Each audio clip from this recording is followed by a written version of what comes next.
Hello everyone, फिर से आप सभी का स्वागत है मिशन कंपटीशन क्लास में। हम पढ़ रहे थे जनन तंत्र के बारे में और जनन तंत्र हम पूरा पढ़ चुके थे, जिसमें हमने नर जनन तंत्र और मादा जनन तंत्र के बारे में भी पढ़ लिया था। और लास्ट में हमारा एक टॉपिक था जिसका नाम है जनन स्वास्थ्य। ये भी रीट मेंस के हिसाब से बहुत महत्वपूर्ण है, तो इसके बारे में हम पढ़ लेते हैं कि जनन स्वास्थ्य होता क्या है। तो जनन स्वास्थ्य का संबंध है जनसंख्या नियंत्रण से भी है। और जो जनन है, जनन क्या होता है? अपने ही समान संतति उत्पन्न करना जनन कहलाता है। तो जब कोई महिला जनन करती है तो उसके साथ में उसके स्वास्थ्य का भी विशेष रूप से ध्यान रखा जाए। इसी तरह हम इसमें देखेंगे नर जनन और मादा जनन से संबंधित कुछ फैक्ट भी हम देखेंगे कि किस प्रकार जनसंख्या को नियंत्रित किया जा सकता है, किस प्रकार गर्भ निरोधक उपाय अपनाए जा सकते हैं, बांझपन को कैसे दूर किया जा सकता है। सारे महत्वपूर्ण तथ्य हम इसमें पढ़ने वाले हैं। तो आइए शुरू करते हैं हम आज की क्लास। पहला टॉपिक है हमारे पास जनन स्वास्थ्य। तो जो जनन स्वास्थ्य कार्यक्रम है, इसकी जो सबसे पहले शुरुआत की थी, कब की थी? 1951 में। तो हमें याद रखना है कि परिवार नियोजन कार्यक्रम की शुरुआत कब की गई थी? 1951 में की गई थी। लेकिन 1951 के बाद 1977 में इस कार्यक्रम का नाम बदल दिया और नाम बदल कर क्या कर दिया? परिवार कल्याण कार्यक्रम इसका नाम कर दिया था। और इस टाइम पर आपको पता है इंदिरा गांधी जी का कार्यकाल था 1975 से 1977 के लगभग। तो क्या हुआ था उस टाइम हम देखते हैं। अब हम देखेंगे कि परिवार नियोजन के उपाय, जनसंख्या को नियंत्रित करने के उपाय क्या है। क्योंकि जनसंख्या अगर बहुत ज़्यादा मात्रा में बढ़ती जा रही है, इसके हमें बहुत सारे दुष्परिणाम भी देखने को मिलते हैं। तो अब हम देखेंगे कि परिवार को या जनसंख्या को कैसे कंट्रोल में किया जा सकता है, नियंत्रण रखा जाता है। तो इसके उपायों को हम दो भागों में बांट कर पढ़ेंगे। पहला उपाय है स्थायी उपाय, स्थायी उपाय परमानेंट, और दूसरा वाला होता है अस्थायी उपाय। जो स्थायी उपाय होता है ये हमेशा के लिए होता है, इसे हम चाहकर भी फिर वापस हटा नहीं सकेंगे। और लेकिन जो अस्थायी उपाय ये कुछ समय के लिए होता है। तो देखिए आप स्थायी उपाय कौन कौन से हैं। पहला उपाय है वैसोक्टोमी। क्या है वैसोक्टोमी? कि जब पुरुषों में शुक्र वाहिनी को धागे से बांध दिया जाता है तो उसे क्या बोलते हैं? उसे बोलते हैं वैसोक्टोमी। क्योंकि हमने देखा था कि वृषण में क्या बनते हैं? वृषण में बनते हैं शुक्राणु। वृषण में शुक्राणु बन रहे थे। शुक्राणु को ले जाने का कार्य कौन करती है? शुक्रवाहिनी। जब शुक्रवाहिनी को ही बांध दिया जाएगा तो शुक्रवाहिनी क्या करेगी? शुक्राणु को आगे तक नहीं पहुंचा पाएगी, और जब आगे तक नहीं जाएंगे तो फिर निषेचन की प्रक्रिया भी कैसे संभव है? तो शुक्रवाहिनी को धागे से बांधना क्या कहलाता है? वैसोक्टोमी। तो ये किस में होता है?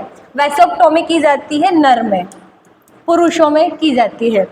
नेक्स्ट है अपने पास ट्यूबेक्टोमी। ट्यूबेक्टोमी जैसे कि नाम से ही पता चल रहा है, ट्यूब क्या है? फैलोपियन ट्यूब या डिंब वाहिनी, जिसे अंडवाहिनी भी कहता है।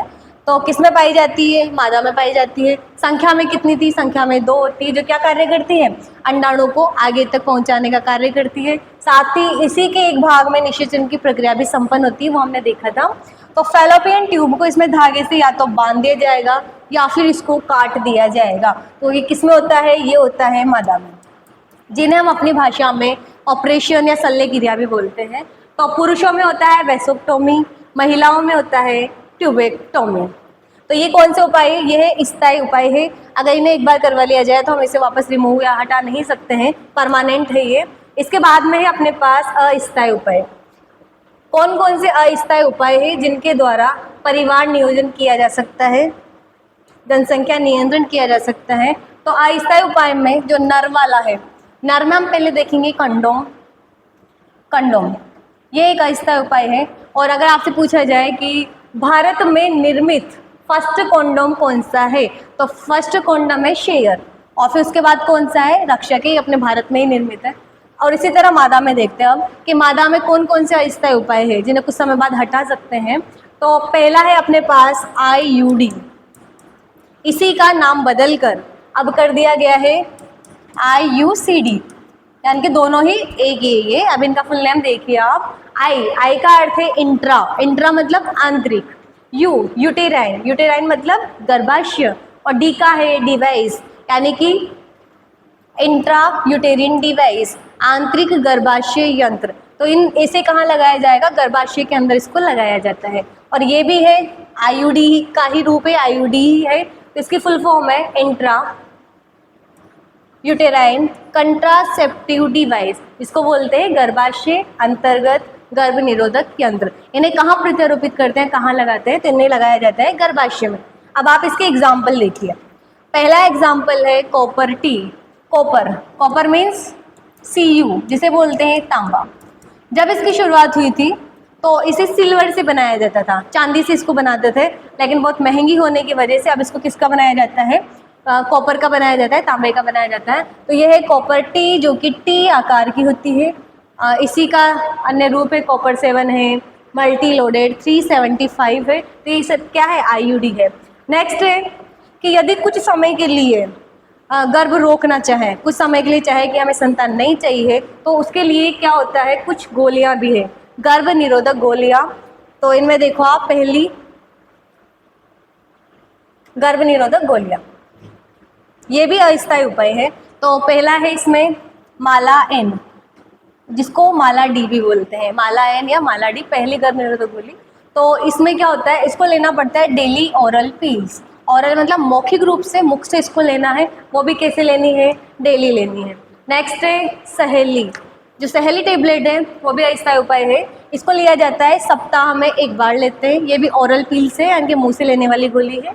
और एक है आई पील, जिसे बोलते हैं अनवांटेड 72, और इस टेबलेट को 72 घंटों के अंदर, निषेचन की प्रक्रिया के 72 घंटों के अंदर इसको लेना होता है। तो ये कुछ है अस्थायी उपाय।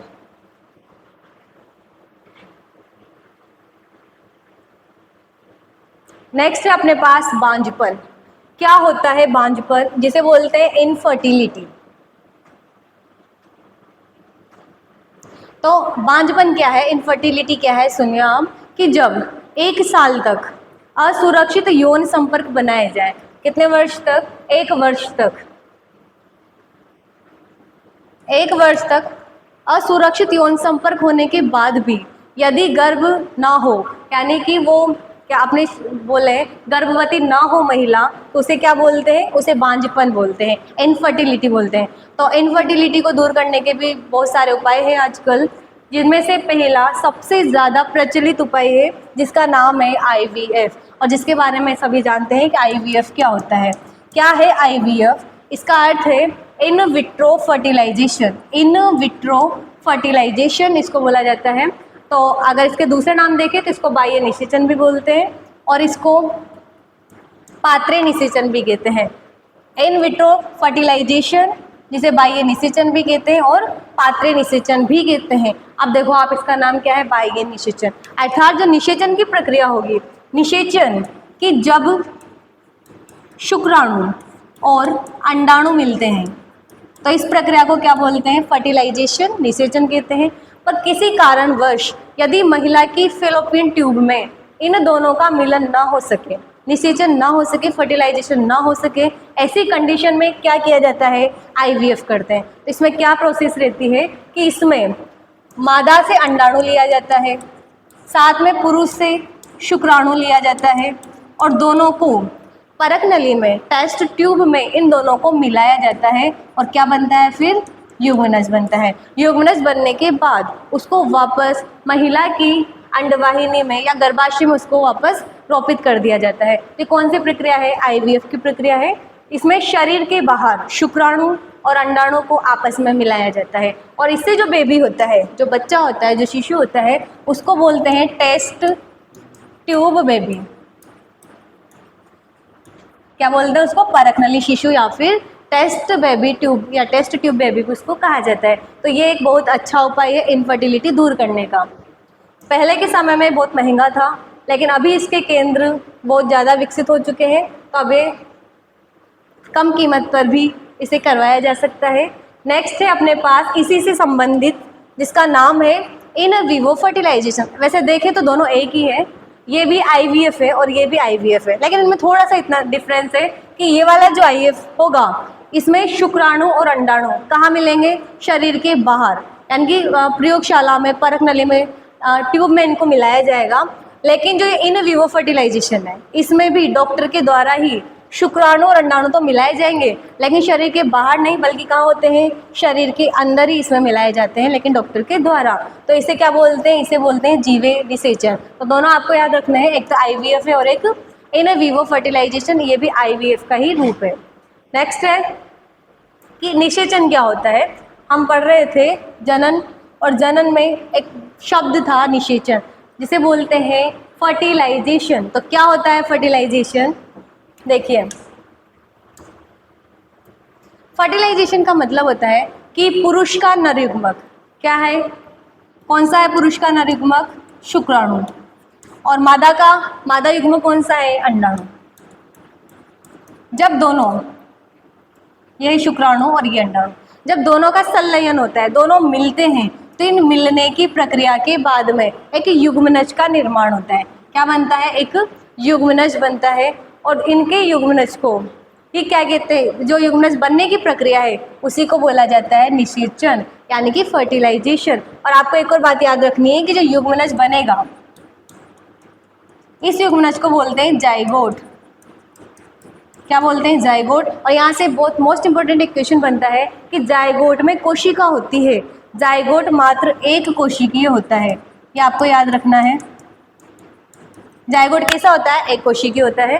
वापस देखो, शुक्राणु, नरयुग्मक, मादा युग्मक, दोनों का जब संलयन होता है तो युग्मनज बनता है, और इसी प्रक्रिया को निषेचन कहा जाता है। और युग्मनज में यानी कि जाइगोट में कितनी कोशिका होती है, मात्र एक कोशिकीय होता है।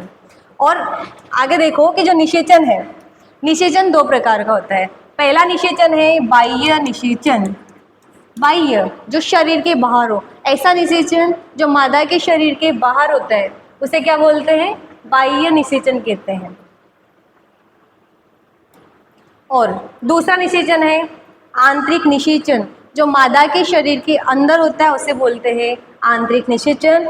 तो शुक्राणु व अंडाणु का शरीर के बाहर मिलना क्या कहलाता है, बाह्य निषेचन। शरीर के बाहर मिलना बाह्य निषेचन किस किस में होता है, तो ये होता है फिशिज वर्ग में।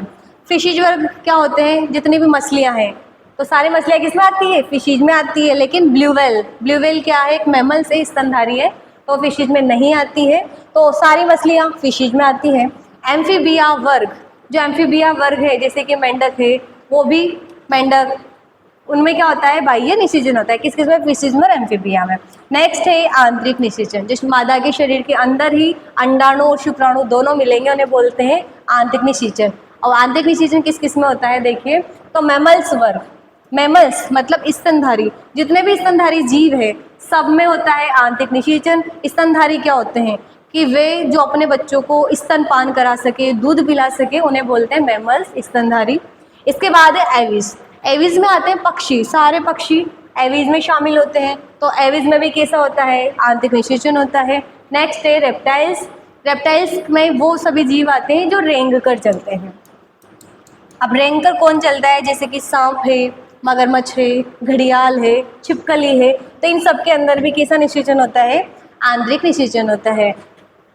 तो उम्मीद है कि आपको निषेचन और जनन तंत्र बहुत अच्छे से समझ आ गया होगा।